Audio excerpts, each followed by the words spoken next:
Good day, YouTube. Got another one for you. 99 Mercury Grand Marquis, 4.6 liter. This is my grandfather's car. It's got 180,000 miles on it, and it's got some issues. It started missing cylinder 1 misfire, and he brought it over here and dropped it off. And I don't like what I see. There's fluid. Some sort of fluid. Let me get you put on the tripod here. There we go. How about this engine bay, man? Look how big this is.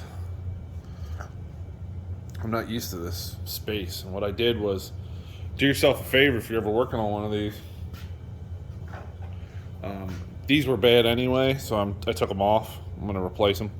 The hood props, go here and there to the hood. Well, the hood is like here when it's open.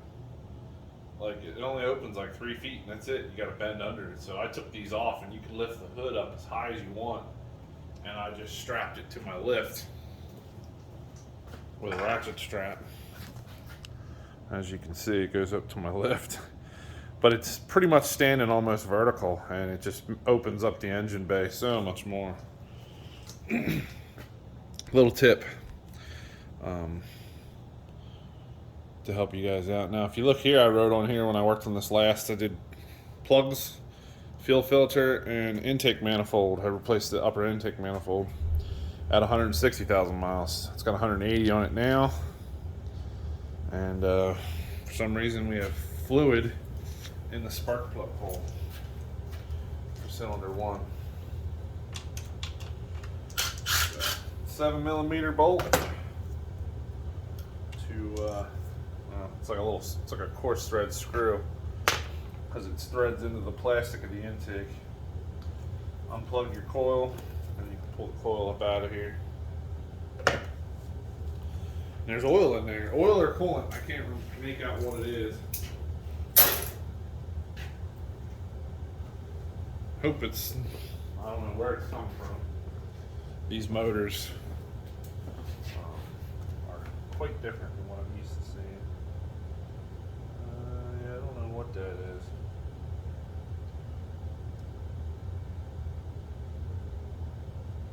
But either way, I'm gonna have to try to figure out how to fix it. First things first. I'm gonna spray some brake clean down in there.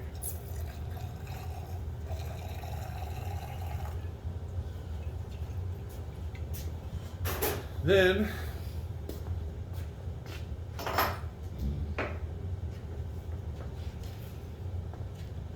we'll blow it out with some compressed air. Make sure you put a rag over the hole.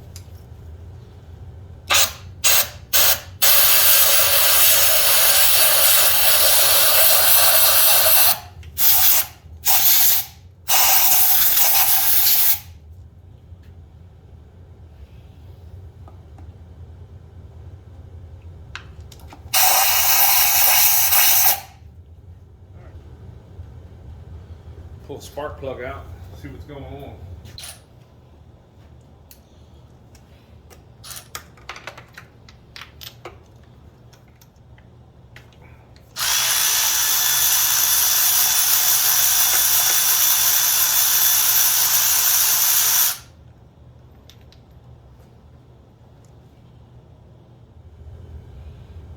As you can imagine, it practically looks brand new.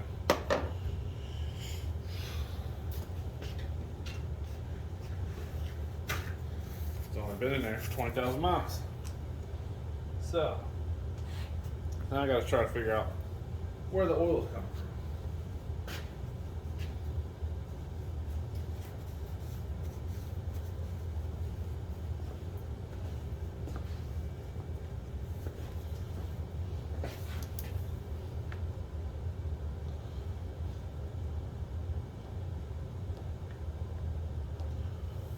The only thing I can think is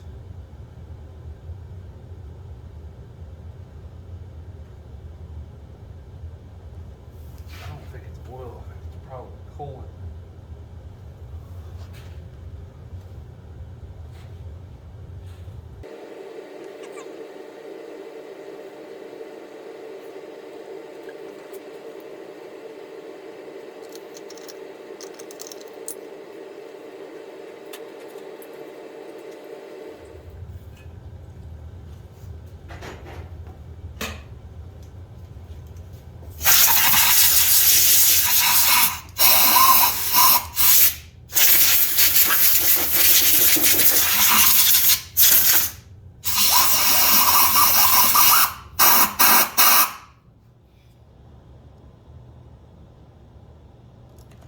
I wonder.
So I put my spark checker in there.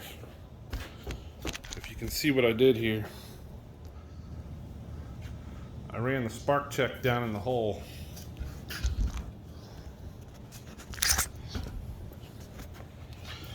I put my spark checker down in the hole there so I can look down in there and see where the oil's coming from. But the engine will still run on that cylinder. In the meantime, I kind of just did like a temporary thing here, so I can look down in the cylinder and see maybe where the oil might be coming from. So that's what I'm gonna do now. All right, we're back on the Mercury today, and the problem was I had a cylinder 1 misfire, and when I pulled the coil out of this 4.6 liter V8, there was fluid down in the spark plug well, and it didn't smell like oil, but it didn't smell like coolant either, but it had been boiled to the point to where it was just dirty liquid.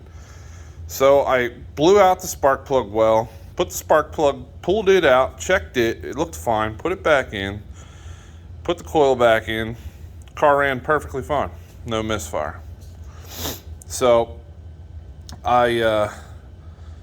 what I did was the only way for fluid to get into these spark plug wells is to leak from the valve cover down in, or coolant to leak down in. And I kind of thought maybe it was coolant. And my suspicions were correct. And I'm happy that this is what this is. And not a cracked head or something like that. So what I did as a temporary fix, just to keep anything from going down in there, but it'll probably turn out to be a permanent fix, as everything does, is I permatexed the spark plug boot down in there, so when you shove it down in the hole, it seals it off so nothing can seep down in there. As of now, the valve cover's not leaking oil, but I thought maybe I had a coolant leak. If you guys diagnose any kind of coolant leaks, this tool right here, this is available from Harbor Freight. This is a cooling system pressure test, and you can pump up the pressure in the cooling system and it'll find leaks within seconds. You can find leaks. Here's the full kit. It gives you all the adapters to be able to hook up to pretty much any car on the market. And this is what it's called. It's Pittsburgh radiator pressure test kit. It's like 60 or 80 bucks.